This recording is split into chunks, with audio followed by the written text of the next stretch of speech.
this is the It's second Thursday. week. Tomorrow's gonna be Friday. Well, guys, spoiler, we're filming it on Thursday. But we're coming for the first real You're Not Crazy conversation. And what a joy it is to get to do it with Kyler. Kyler is like my soul sister. She's sunshine in her spirit, 100%.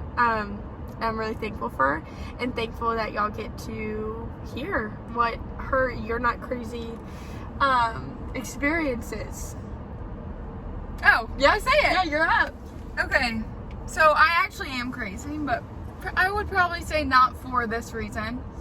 And that's just in my relationship with Christ, I've grown to most mornings wake up and want to be by myself for the first hour or so. And I live with my sister and one of her best friends, and they get up at like 6 and they're making breakfast together, and I keep my door shut and I don't come out.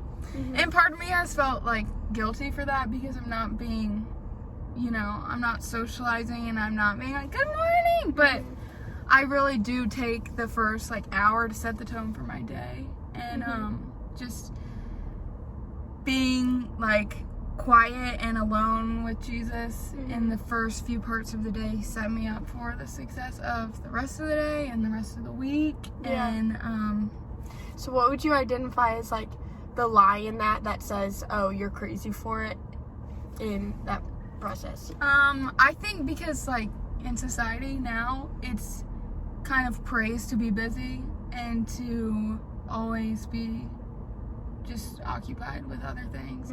And like you said this week, you were like, Heather, I don't know, like I have so much to do that I feel like sometimes I can't be like always there for Jesus. Like I'm not always open. And it's like in that situation, yeah, it makes sense because most people, it's normal to be busy and it's normal to not be with yourself from the time you wake up to when you go to bed. And so I've had to really like celebrate the idea for wanting to be alone and having to tell people like I can't do that, or I have something else to do, because that's like my priority to myself and to Jesus and to growing our relationship. Something I heard this week was a pastor, he says he has on his calendar every morning like meeting with the Lord. And so people will ask him like, oh, what are you doing tomorrow at like 7 a.m. and he says, oh, I'm busy then, like I have a meeting. And he's like, I write that because it's a commitment. But I guess my question for you then is like, how have you seen the Lord bless that time, and why is it worth it to push past that feeling of like, oh, I'm crazy for not being able to be social right when I wake up? But like, how instead has the Lord how have you seen his goodness in like taking time for solitude with him? I think because for me at least, he speaks the most when I'm quiet. Yeah. Although he can speak through all my friends and my family and different events and memories I have, he speaks the loudest to me when I'm by myself. Yeah. And so I see the mornings where I'm, out of town and I'm not able to have my own routine.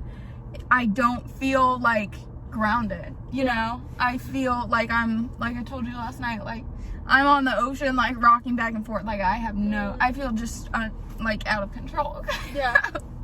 So, That's fair. Like in high school, it was really hard because my first 2 years, I was wanting to do everything, go out, and then I read a book and it really transformed my life. And it literally just taught like the whole message of just discerning in solitude. And sorry, I'm just going crazy. No. Even though I did do my morning devotion this morning. What book is that? It's called Discernment.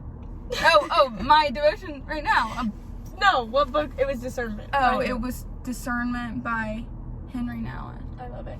Or Thomas Merton. I can't remember. Can you tell Kyler and I are crazy? We just laughed together. But before we leave. Well, let me tell you one more thing. Okay. And come in so our friends can see I you. know, but Okay. She's buckled for the You You're want me Not to just Crazy. sit on the- Come on. But I do really remember like Friday, Saturday, and Sunday nights, weeknights, feeling so bad because like I wouldn't really want to go to the social events. And I wasn't being antisocial, but it was just like I didn't think right there that's where I was supposed to be. Yeah. And so y'all might think I'm a loner, but I would bring these books for lunch in high school, and I'd just get my lunch in the dining hall, and then I'd come back to our little, we called it a pod, and I'd sit there and I'd read my book with it, I love and that. it's just like, when you get in the Word, then your soul just craves to be like in the Word all the time. Like you just want to read and sit and drink coffee and just do that the rest of your life, you know? Yeah, what would your advice be to people?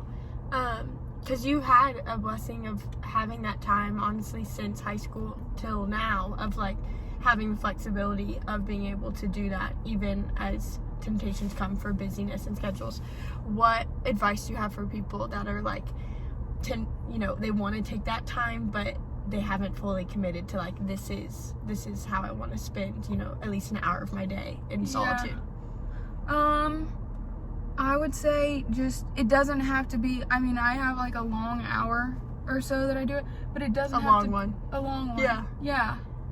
But it doesn't have to be an hour. It can literally be 10 minutes. It can even be reading a page and just saying, okay, Lord, I give that up to you, and whatever you want me to make of what I just read, like, but I think it's important to start your day like that. Yeah, and just, even if you're washing your face or brushing your teeth, like, I just start singing. I'm just, and that just helps me. I'm like, all right, I'm here. Yeah. I'm here for you, Lord, I love So it's that. just setting, it just can be your morning routine. It can be your nightly routine or your lunch break. Yeah, Just that's find so a good. time that like you feel like you come back to and you're present there. And that's for me, like right when I'm in the morning, I wake up and I just.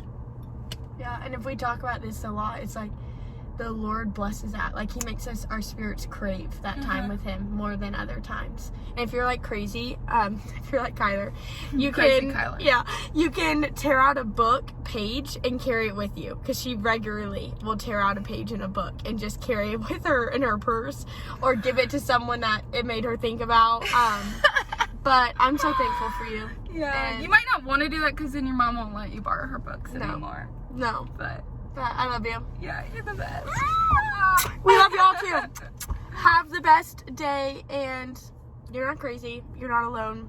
You're actually really, really loved, and we love you too. Have the best day. Bye.